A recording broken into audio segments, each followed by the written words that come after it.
Hello, thank you very much for being with us. You are watching Amir Shakil 5858 and I am Amir Budnam. I am thankful to all news resources. Following news have been reported by American and Canadian channels and is AFP, AP and Reuters news agencies. Now the headlines. The Lebanon under threat. Israeli strikes on Lebanon. A judge shot by sheriff in Kentucky. Harris and Trump are fighting for battleground states. Iran conspiracy to defeat Trump. A highway emergency. Storm in northeast USA. Subway train stolen in New York. Harris and Oprah Winfrey. Rape charges against billionaire in Canada. Liberal Party breaking in Canada. Fake fruits. Now please watch the channels. Israel and Hezbollah exchange fire after attacks target the terrorist group's pagers and walkie-talkies. Tonight, the growing fears of a wider war in the Middle East.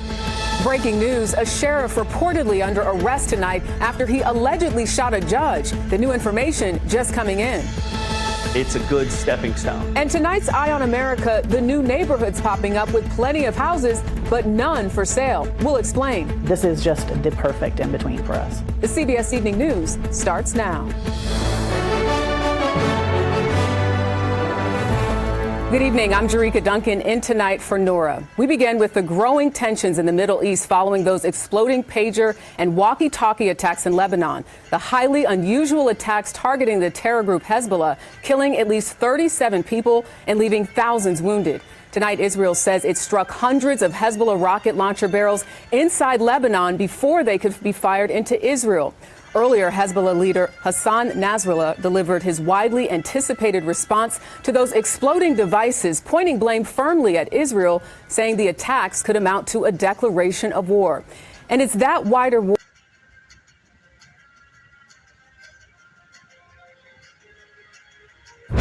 Tonight, breaking news as we come on the air reports a judge has been shot and killed in his chambers. The breaking developments unfolding right now. The governor of Kentucky moments ago revealing the judge was fatally shot in his chambers late today. What we now know about the judge's identity, the courthouse shut down. Pierre Thomas standing by with what we've just learned. The other breaking headline tonight, bombshell allegations in the key battleground state of North Carolina. Allegations involving the Republican candidate for governor of that state. CNN reporting Republican Mark Robinson, now the lieutenant governor, made disturbing comments on a porn website message board, reportedly calling himself a black Nazi, among other comments he allegedly made years ago. Robinson has been endorsed by Donald Trump, who called the candidate Martin Luther King on steroids. ABC News has yet to confirm CNN's reporting, but the candidate is responding tonight, denying it was him. Tonight, after pagers were detonated, killing dozens, injuring thousands, Hezbollah's leader accusing Israel of an act of war. Low-flying Israeli jets making a show of force as he was speaking. The real concern tonight over what could come next. Arthur Raddatz standing by live in the region. Here in the U.S., American intelligence agencies accusing Iran of election interference. Iran allegedly hacking the Trump campaign, sending stolen information to the Biden campaign, what they sent. And authorities have said Iran also tried to hack into the Biden campaign as well. Election day 47 days away. Tonight, the key battle for Michigan. Vice President Kamala Harris with Oprah Winfrey. Winfrey, who says she's an independent, making the case that values and character matter most. The medical emergency on an American highway, the deputy climbing through the window of her cruiser into the pickup truck as they were both moving. The extraordinary images tonight. We're tracking severe storms this evening, damaging winds across several states, and the alerts now in the east for another system. Authorities investigating a dangerous fire on a dock, the flames shooting into the air from a boat, fireworks exploding. In New York City, the arrest after a subway train was stolen. Tonight, our social media platforms conducting vast surveillance on you, what the FTC said just today. And the stunning sight tonight over much of America, what so many Americans saw in the sky. From ABC News World Headquarters in New York, this is World News Tonight. Tonight, the bombshell report on a Republican candidate for governor and the disturbing comments he allegedly made on an adult website. Mark Robinson, the GOP nominee for governor in North Carolina, endorsed by Donald Trump, under fire. The report alleging he posted comments years ago on an adult forum referring to himself as a black Nazi and expressing support for slavery. His defiant video denying the report and vowing to stay in the race. And just in, the Kentucky judge fatally shot in his own courthouse chambers, what the governor is saying. Also tonight, Israel striking dozens of Hezbollah targets in Lebanon after those deadly attacks using exploding devices. Hezbollah's leader speaking from a secret location, calling the attacks an act of war. The race for the White House, Kamala Harris bringing in the star power, holding a campaign event with Oprah Winfrey. And Donald Trump, after pushing false claims about Haitian migrants in Springfield, Ohio, now vowing to visit the city. Our NBC News investigation, the medical school that profited off leasing out unclaimed bodies for research, one woman's fight to get back her fiance's remains, and what has happened since our first report. And the group of seniors diving in to keep Cape Cod clean. This is NBC Nightly News with Lester Holt. Good evening and welcome. So most companies who hired recent college graduates this year have already fired at least one of them, according to this new report that just came out. Complaints about Gen Z workers include not enough motivation or initiative, poor communication, and lack of professionalism. Dagan McDowell is here, co-host of The Bottom Line, of course, on Fox Business, going on 2 years doing that show, which is such amazing, so great. Dagan, you know what? Like I said, I have 3 Gen Zers in my house, and they are very hard workers, and we both know people who work here who are great, who are super sharp. But this doesn't surprise me that this is a larger issue.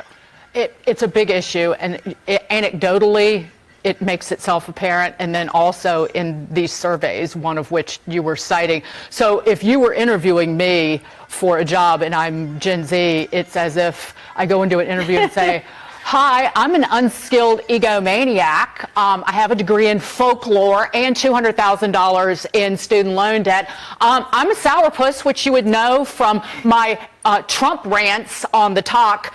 And if you decide that you want to hire me, I will treat all work assignments, even the simplest ones, as microaggression. So I will turn your workplace into a living hell. I was like, oh, thank you. Here's the door. The door is right over there. But that's how many of them behave. They don't. So it is the generation that is a confluence of where they're detached from reality because of social media, and they're helicopter parents. They don't know how to behave in the workplace. There was one in a Wall Street Journal article. It was a company that runs travel sites, said their presentation, they had to be told about simple workplace norms. Say your presentation shouldn't be 40 slides long, and when you're in a meeting, you shouldn't leave, like a virtual meeting, don't leave nasty, snarky comments about other employees in the presentation. Again, detachment from reality because of social media. However, I'm going to shut up. To the governor's mansion now, where 1011 was the only media outlet posted up outside as state lawmakers, along with South Carolina Senator Lindsey Graham, came together for a conversation regarding winner take all. In that closed-door meeting, we're told Graham was trying to drum up support to change the way Nebraska hands out its electoral college votes. Hold up. What was a Republican senator from South Carolina doing in Nebraska yesterday? Missing votes in the U.S. Senate to speak with the Nebraska state legislature about how their state allocates its electoral college votes. Well, to understand, you have to zoom out a little bit. Almost every state in the country uses a winner-takes-all system to distribute its electoral votes. If you win California, you get all of California's electoral votes. If you win Texas, you get all of Texas's electoral votes. The 2 exceptions to that are the states of Maine and Nebraska. They split their electoral votes. For example, in 2020, Donald Trump won most of Nebraska, but Joe Biden still walked away with 1 electoral vote from the state. And Joe Biden won most of Maine, but Donald Trump still got 1 of that state's electoral votes. Cut to 2024, and this election is so close, it is so close that those single electoral votes could be the margin that decides the whole race. If she were to hold those 3 states, Wisconsin, Michigan, and Pennsylvania. There you go. You see it. She's at exactly 270 electoral votes. This would also require her, by the way, to hang on to that one congressional district around Omaha, Nebraska. Okay, so now Maine is a reliably blue state and Nebraska is a reliably red state. So historically, the two states have balanced each other out. You get one from here, you get one from here. But it seems like South Carolina Senator Lindsey Graham wants to change that. He wants the red state of Nebraska to become winner take all. And if he gets what he wants, then Donald Trump would have an edge that would come too late for the state of Maine to do anything about. For the state of Maine, for example, to change the way it allocates its electoral votes and make that winner take all. Why is it too late? It is too late because yesterday was not just any random Wednesday. Yesterday was 90 days until December 17th, which is the day that all of Maine's electors cast their electoral votes. That is when Maine's electoral college votes are actually locked in.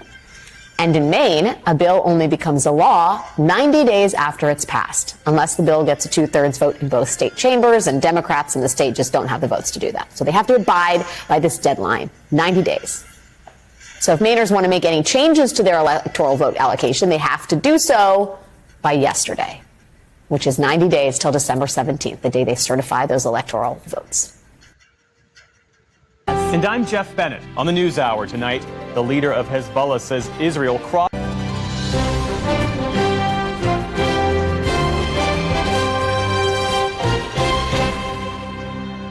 Major funding for the PBS NewsHour has been provided by you. Thank you. Welcome to the NewsHour. The leader of Lebanese Hezbollah, labeled a terrorist organization by the U.S., told his followers today that they would exact revenge on Israel for 2 days of attacks that killed dozens and wounded thousands. In Beirut, pagers and walkie-talkies exploded on Tuesday and Wednesday, targeting members of Hezbollah but also injuring others. The NewsHour is told that Israeli officials told their U.S. counterparts they planted the explosives. And as Nick Schifrin tells us tonight, they're bracing for retaliation. Turning now to the presidential election, both candidates were on the trail tonight, firing up their supporters with Vice President Kamala Harris in Michigan and former President Trump in Washington. But we start our coverage with remarks from the current president earlier today. While touting his economic record in Washington today, President Biden also gave a brief but clear statement of support for Vice President Harris. And there's not a single damn job a woman can't do that a man can do, including being President of the United States of America. And warned of the economic ramifications. I'm Vanessa Ruiz in for Stephanie Tsai with NewsHour West. Here are the latest headlines. President Biden said today he expects the Federal Reserve to cut interest rates even further.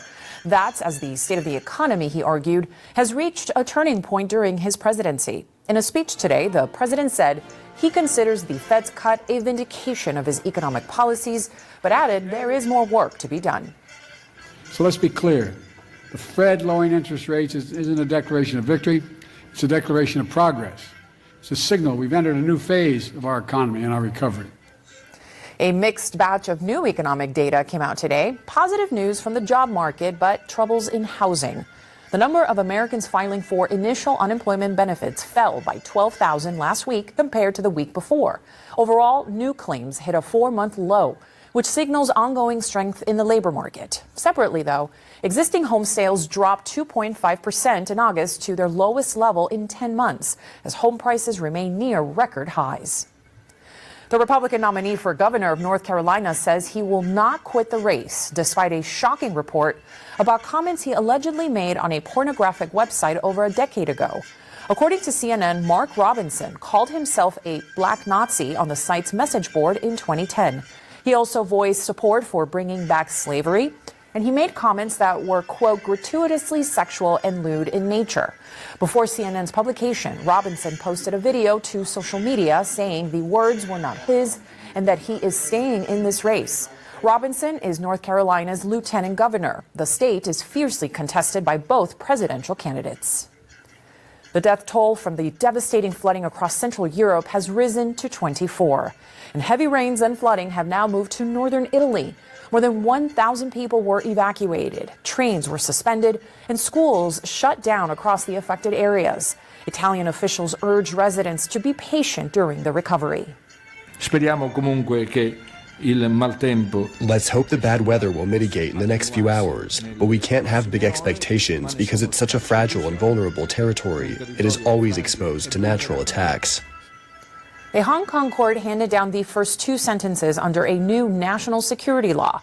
One man was given 14 months in prison for wearing a shirt with a protest slogan, and another got 10 months for writing pro-independence messages on bus seats. The offending T-shirt had direct links to the anti-government protests that swept the city in 2019. The new law took effect in March and imposes harsher punishments for seditious acts.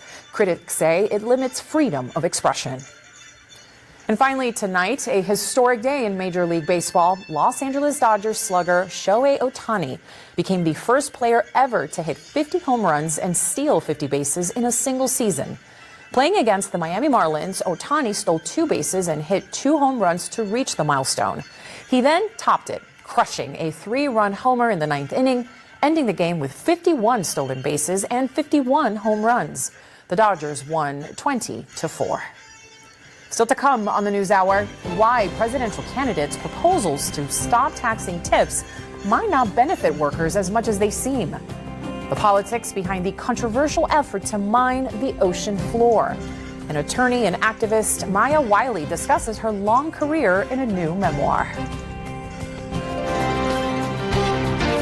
This is the PBS NewsHour from the David M. Rubenstein Studio at WETA in Washington, and in the West from the Walter Cronkite School of Journalism at Arizona State University.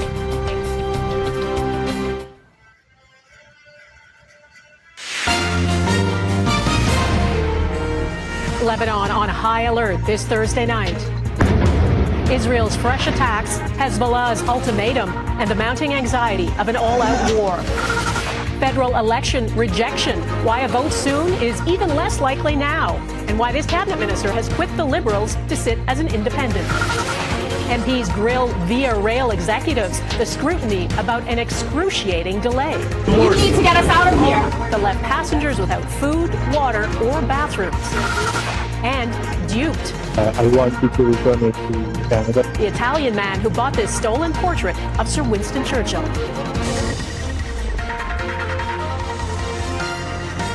Global National with Donna Friesen. Good evening and thanks.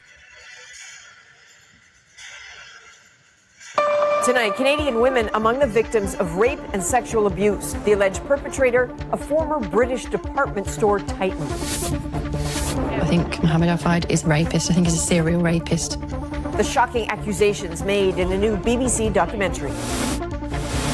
Another blow to the federal Liberals as their Quebec lieutenant steps down. He felt it necessary to, I think, to sit as an independent, I guess, to get some political distance. With the confidence vote looming at issue, we'll be here with what it means and what could happen next. And the stolen Canadian treasure now back in Canadian hands. What's going through your mind? I'm still having a hard time. It's the real one. The roaring lion comes roaring home. From CBC News, this is The National with Chief Correspondent Adrian Arsenault.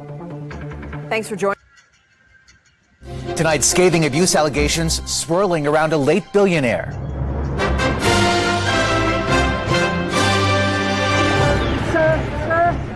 The alarming accounts of rape and sexual assault against former Harrods owner Mohammed Al-Fayed. He is a fake, a phony, and a fraud.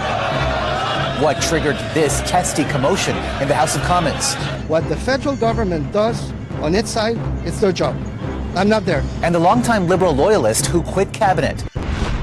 Plus, from heist to homecoming, the piercing portrait of a wartime leader retrieved and returned to Canada. He looks you in the face and you can't give up with that stern look. When a dream car purchase turns into a nightmare. It's just disgusting what's happened. I mean, I can't tell you how sleepless nights I've had.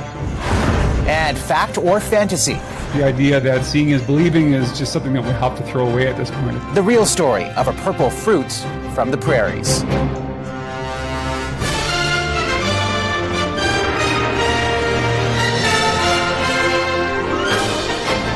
CTV National News with Omar Sachedi. Thank you for sparing your precious time. This is Amir Shakil. Have a good life. Bye-bye.